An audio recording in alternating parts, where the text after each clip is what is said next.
এবার এগোচ্ছি আমাদের পরবর্তী ডেস্টিনেশন শ্রীয়ন্তুর দিকে। বিধাতার সৃষ্টি পাহাড়, আর পাহাড়ের ভাঁজে ভাঁজে সৌন্দর্য প্রকৃতিকে আরো বেশি অপরূপ করে তোলে। এই পাহাড়ের সৌন্দর্য কোথাও যেন মিশে যেতে ইচ্ছে করে। পাহাড়ের বিখ্যাত বৌদ্ধ মন্দির সহ আরো নানান চমক আসতে চলেছে পরবর্তী অংশে। যারা এখনো চ্যানেলটিকে সাবস্ক্রাইব করেননি, অবশ্যই সাবস্ক্রাইব করে পাশে থাকুন এবং এই স্বর্গীয় অনুভূতিগুলো অনুভব করতে থাকুন।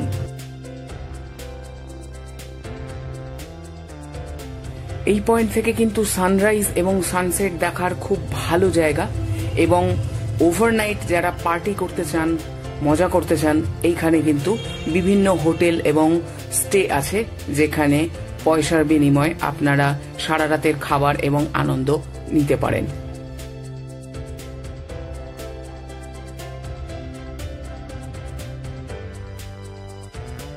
ফোর হুইলার বা বড় গাড়ি আনলে এইখানেই পার্কিং করতে হবে মাঠের মধ্যে, এবং বাকি পথ হেঁটে যেতে হবে।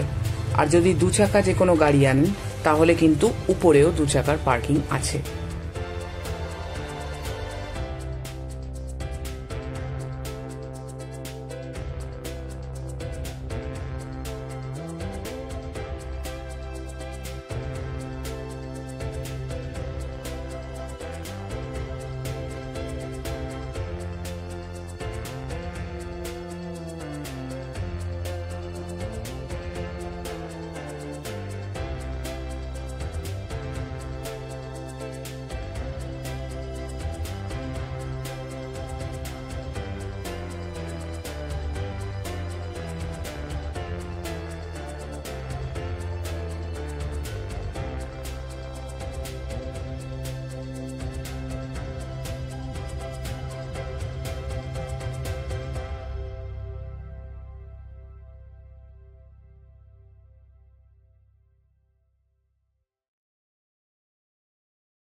এখানে পার্কিং, এখানে টিকিট কাউন্টার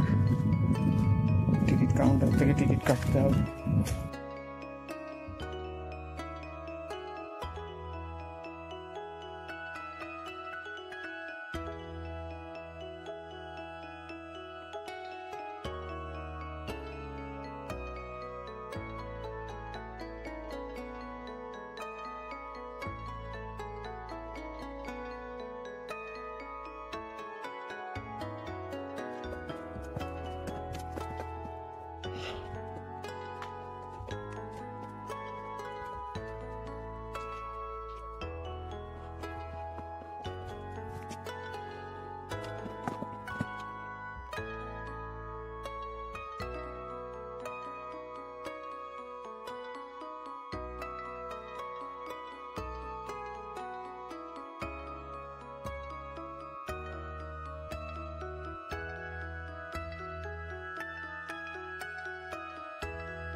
অনেক সুন্দর জায়গা, দারুণ পরিবেশ, দারুণ অনুভূতি, সুন্দর ঠান্ডা হাওয়া। একটু মেঘ করেছে বলে সামনের দৃশ্যটা ক্যামেরাতে ধরা পড়ছে না, এতক্ষণ ক্লিয়ারই ছিল। রোদ্দুর আছে কিন্তু ওই জায়গাটাতে মেঘ আছে, যার জন্য সামনের দূরের রেঞ্জগুলো দেখা যাচ্ছে না, কিন্তু অসাধারণ এক্সপিরিয়েন্স।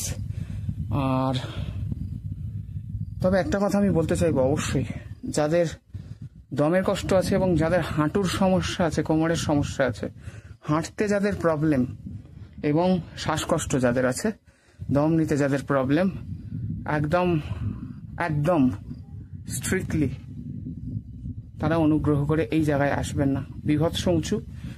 আমি একটু দেখাবো মেঘগুলো কত সুন্দর চলে আসছে, দেখুন মেঘগুলো।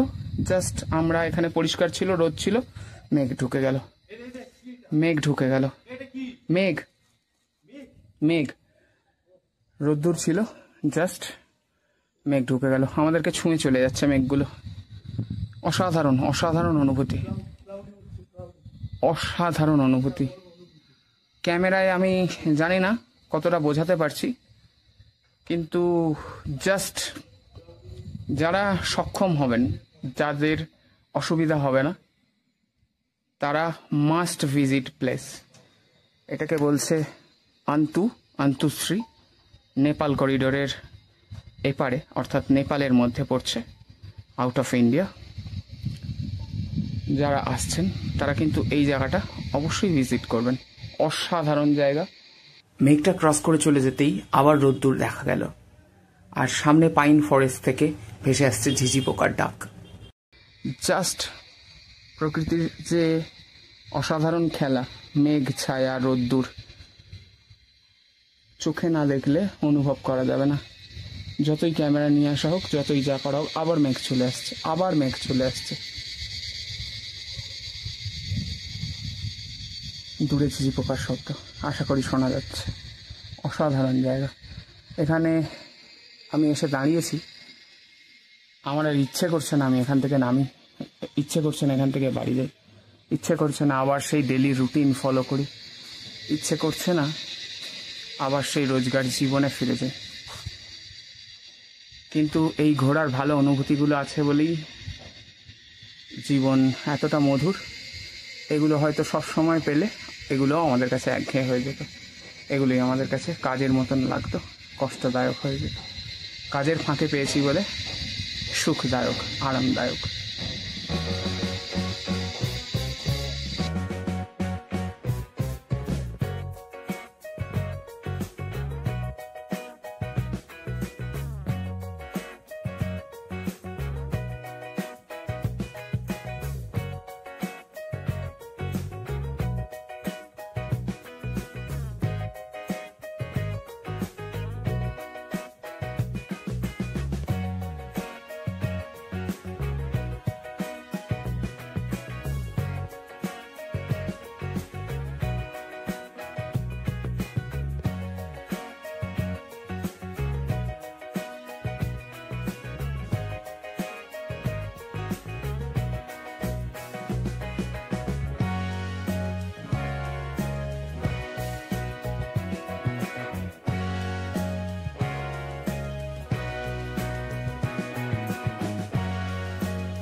পাহাড়ের অনুভূতি বহুবার, বহু মানুষ, বহুভাবে, বহু ভাষায় বর্ণনা করে গেছে। নতুন করে বর্ণনা করার মতন ভাষা আমার জানা নেই। যারা জানেন তারা জানেন, যারা জানেন না তারাও জেনে রাখুন।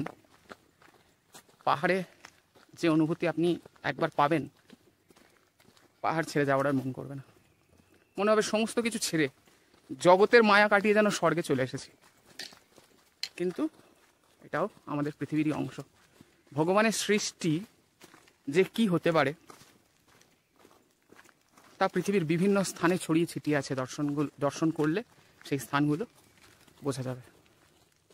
আমরা তো সামান্য এক্সপ্লোর করতে পেরেছি, সামান্য এক বয়ম চিনির দানার মধ্যে একটা চিনির দানা হয়তো আমরা এক্সপ্লোর করতে পেরেছি।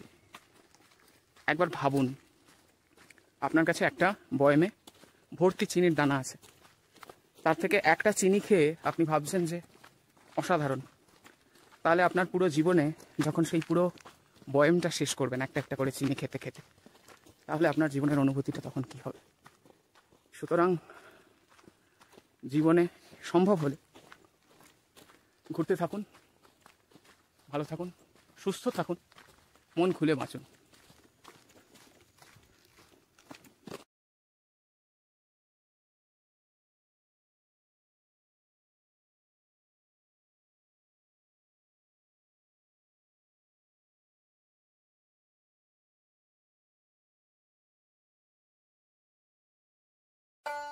চলে এলাম আজকের পরবর্তী destination, the great Buddha temple.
এসে পৌঁছালাম Pashupati Indo Nepal border, India এবং নেপালের বর্ডার। এখন দাঁড়িয়ে আছি নেপালে, আর ঠিক ওই পারেই ইন্ডিয়া। বর্ডার ক্রস করে চলে এলাম ইন্ডিয়াতে।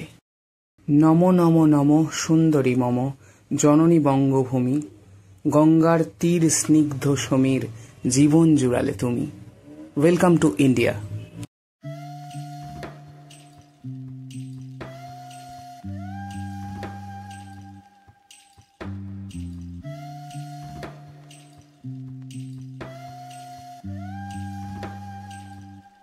মাঝে মাঝে এই শহরটা আর ভালো লাগে না, প্রচন্ড মন খারাপ হয়।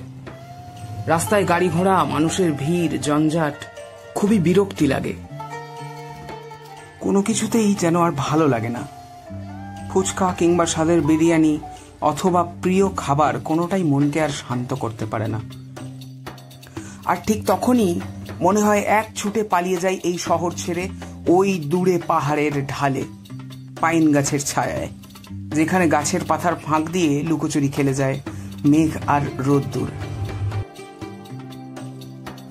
তাই আমাদের পরবর্তী ডেস্টিনেশন হবে কুইন অফ দ্য হিল বা পাহাড়ের রানী দার্জিলিং।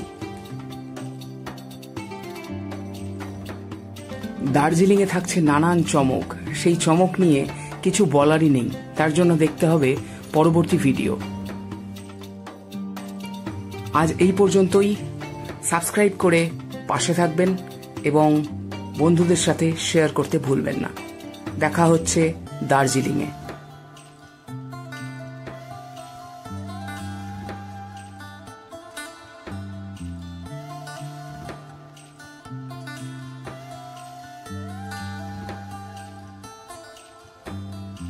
সাপোর্ট করার জন্য এবং পাশে থাকার জন্য অসংখ্য ধন্যবাদ।